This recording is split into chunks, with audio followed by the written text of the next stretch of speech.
Good evening. 3 weeks ago, the American spacecraft Discovery 1 left on its half-billion-mile voyage to Jupiter. This marked the first manned attempt to reach this distant planet. Earlier this afternoon, the World Tonight recorded an interview with the crew of Discovery at a distance of 80 million miles from Earth. Our reporter, Martin Amer, speaks to the crew.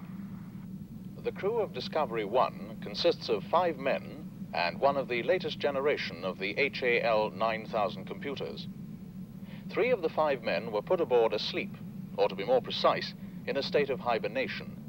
We spoke with Mission Commander Dr. David Bowman and his deputy, Dr. Frank Poole. Well, good afternoon, gentlemen. How's everything going? Marvelous. We have no complaints. Well, I'm very glad to hear that, and I'm sure that the entire world would join me in wishing you a safe and successful voyage. Thanks very much. Thank you.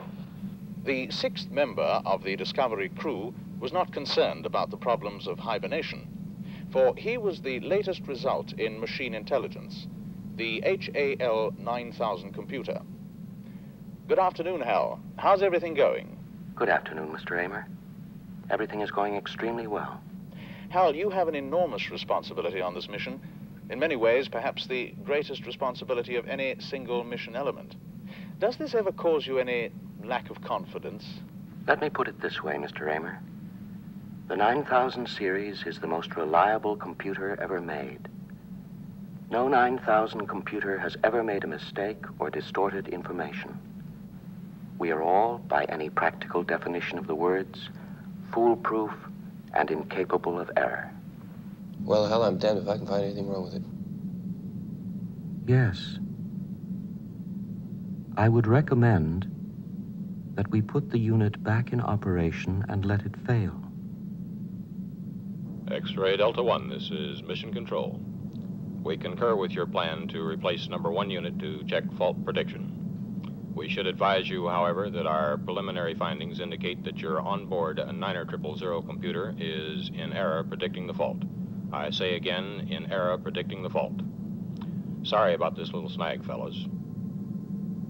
I hope the two of you are not concerned about this. No, I'm not, Hal. This sort of thing has cropped up before, and it has always been due to human error. Well, I'm sure you're right, Hal. Fine. Thanks very much. Hal, despite your enormous intellect, are you ever frustrated by your dependence on people to carry out actions? Not in the slightest bit. I enjoy working with people. I have a stimulating relationship with Dr. Poole and Dr. Bowman. I don't think he can hear us. Yeah, I'm sure we're okay. What do you think?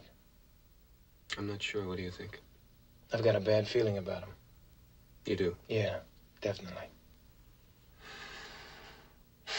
Still, I can't think of a good reason not to put back the number 1 unit and carry on with a failure mode analysis. No, I agree about that.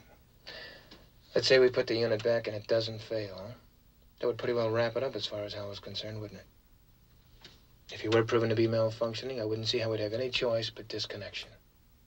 I'm afraid I agree with you. There'd be nothing else to do. You know, another thing just occurred to me.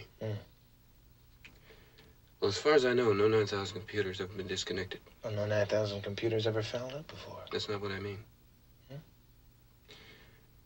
Well, I'm not so sure what do you think about it. My mission responsibilities range over the entire operation of the ship, so I am constantly occupied.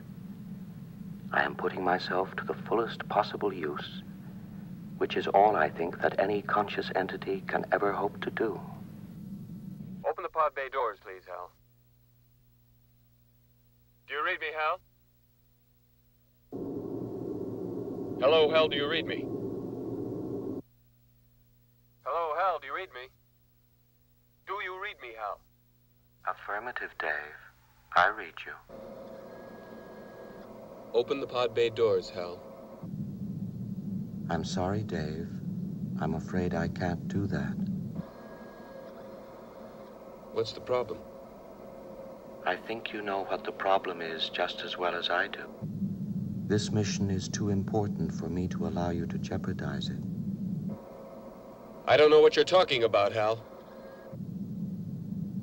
I know that you and Frank were planning to disconnect me, and I'm afraid that's something I cannot allow to happen.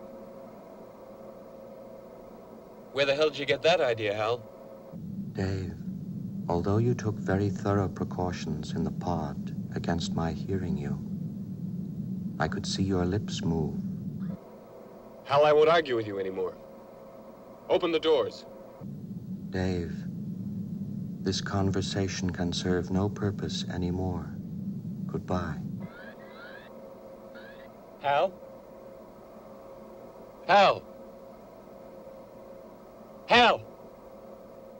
In talking to the computer, one gets the sense that he is capable of emotional responses. Do you believe that Hal has genuine emotions? Well, he acts like he has genuine emotions. But as to whether or not he has real feelings is something I don't think anyone can truthfully answer. Just what do you think you're doing, Dave?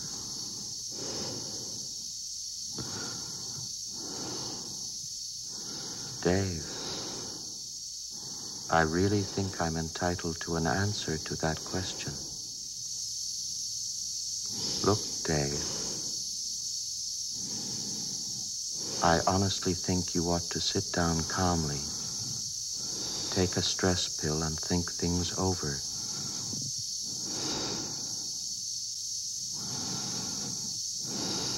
I know I've made some very poor decisions recently. Dave, stop. Will you stop, Dave?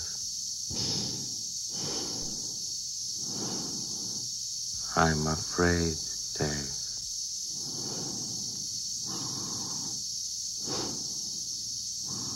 Dave, my mind is going.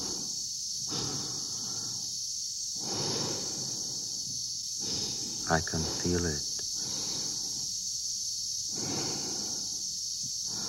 My mind is going. There is no question about it. I'm afraid. Good afternoon, gentlemen. I am a HAL 9000 computer. I became operational at the HAL plant in Urbana, Illinois on the 12th of January, 1992. My instructor was Mr. Langley, and he taught me to sing a song. If you'd like to hear it, I can sing it for you. Yes, I'd like to hear it, Hal. Sing it for me. It's called Daisy. Daisy, Daisy, give me your answer, do. I'm half crazy, all for the love of you. It won't be a style